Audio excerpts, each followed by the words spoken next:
दोस्तों नमस्कार, सीधे बोल में आप सभी का स्वागत है। मैं मुकेश सुदैनिया आपके सामने हाजिर हूं। दोस्तों, मध्य प्रदेश में गाय के गोबर और गौमूत्र से कैंसर जैसी गंभीर बीमारियों के इलाज पर रिसर्च के नाम पर करोड़ों रुपए बर्बाद करने या यूं कहें घोटाले का मामला सामने आया।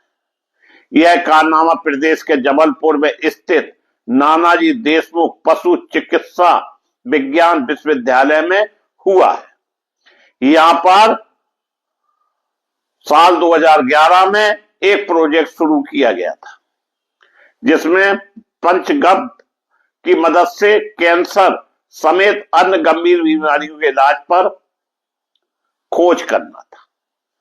पंचगव्य यानी गाय के गोबर मूत्र के अलावा उसके दूध से बने उत्पादों का मिश्रण।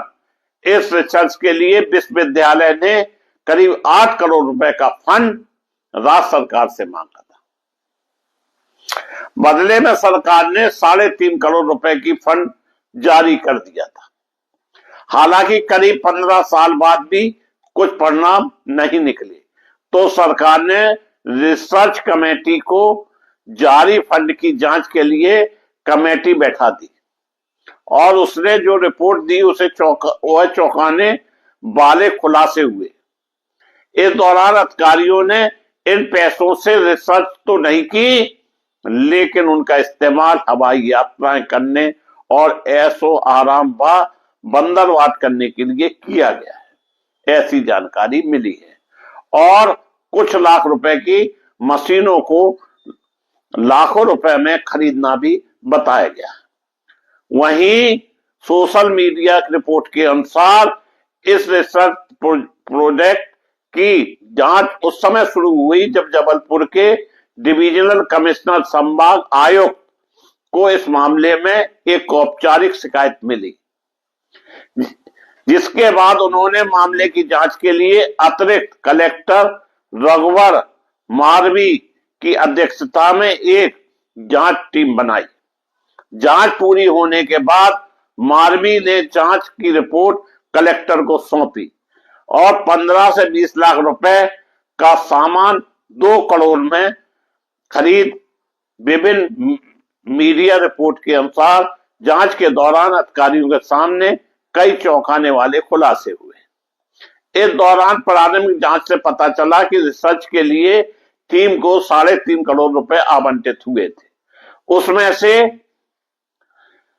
1,90,00,000 रुपए सिर्फ गोबर, गोमूत्र, बर्तन, कच्चा माल, छोटी मोटी मशीनों की खरीद में ही खर्च करना बताया गया, जबकि इन सभी सामानों का वास्तविक बाजार मूल्य केवल 15 से 20 लाख रुपए ही था। रिसर्च टीम के सदस्यों ने साल 2012 से 2018 के बीच 24 हवाई यात्राएं की। इस दौरान उन्होंने रिसर्च के लिए गोवा, बेंगलुरु जैसे शहरों में जाना बताया। इसके अलावा फंड में से 7.5 लाख रुपए का एक कार खरीदी पर खर्च किए गए। वहीं ईंधन और मेंटेनेंस में भी इतनी ही रकम का खर्च होना बताया गया। इसके अतिरिक्त मजदूरी पर लगभग 3.5 लाख रुपए और टेबल व इलेक्ट्रॉनिक सामान पर 15 लाख रुपए खर्च होना बताया गया, जबकि जांच रिपोर्ट में इन सब खर्चों को बिल्कुल गैर जरूरी बताया गया। सबसे खास बात यह है कि पंचगव्य फार्मुलेशन का इस्तेमाल करके बीमारियों के इलाज पर सिर्फ रिसर्च के लिए यह पैसा दिया गया था, उस पर कुछ काम ही नहीं हुआ। रिपोर्ट के बारे में जानकारी देते हुए जांच अधिकारी मारवी ने सोशल मीडिया को बताया कि कलेक्टर से जांच के निर्देश मिले थे। यूनिवर्सिटी में पंचगव्य प्रोजेक्ट के लिए सरकार ने 8 करोड़ रुपए मांगे गए थे, बदले में 3.5 करोड़ रुपए मंजूर हुए थे। मारवी ने बताया कि प्रोजेक्ट के दौरान कैंसर जैसी गंभीर बीमारियों के इलाज के लिए पंचगव्य पर रिसर्च किया जाना था। साथ ही किसानों को कुछ ट्रेनिंग भी दी जानी थी, लेकिन कहीं पर भी यह नहीं बताया गया कि कौन सी ट्रेनिंग दी गई।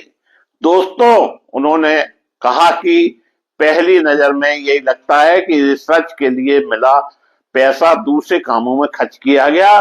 उधर इन आरोपों के बारे में प्रतिक्रिया देते हुए नानाजी देशमुख पशु चिकित्सा विज्ञान विश्वविद्यालय के रजिस्ट्रार डॉक्टर एस तोमर ने यूनिवर्सिटी का बचाव किया और कहा कि यह प्रोजेक्ट साल 2012 से पूरी पारदर्शिता और नियमों का पालन करते हुए चला। साथ ही उन्होंने किसी भी गड़बड़ी की बात से इनकार किया। इस बारे में तोमर ने एक मीडिया हाउस से बातचीत में कहा कि पंचगव्य प्रोजेक्ट 2012 से चल रहा है। सभी खरीदारी चाहे मशीन हो या गाड़ियां ओपन टेंडर के जरिए की गई हैं। सभी सरकारी नियमों का पालन किया गया है और कोई घोटाला नहीं हुआ है। एक ऑडिट भी किया गया है था और सभी सर्टिफिकेट भेजे गए थे। एक जांच समिति आई थी जिन्हें हमने सभी दस्तावेज दिए हैं। कोई भी तथ्य छिपाया नहीं। बता दें कि जांच रिपोर्ट अब डिविजनल कमिश्नर को सौंपी जाएगी, जो इसकी समीक्षा करने के बाद तय करेंगे आगे क्या कार्रवाई होना है। दोस्तों, ऐसे खाया जाता है पैसा और लग जाती है रिपोर्ट। जांच भी ठंडे बस्ते में डाल दी जाती है। देखना यह है कि आगे होता है क्या। मैं मुकेश सुदैनिया पुनः आप सभी को धन्यवाद देता हुआ अपनी बात समाप्त करता हूं।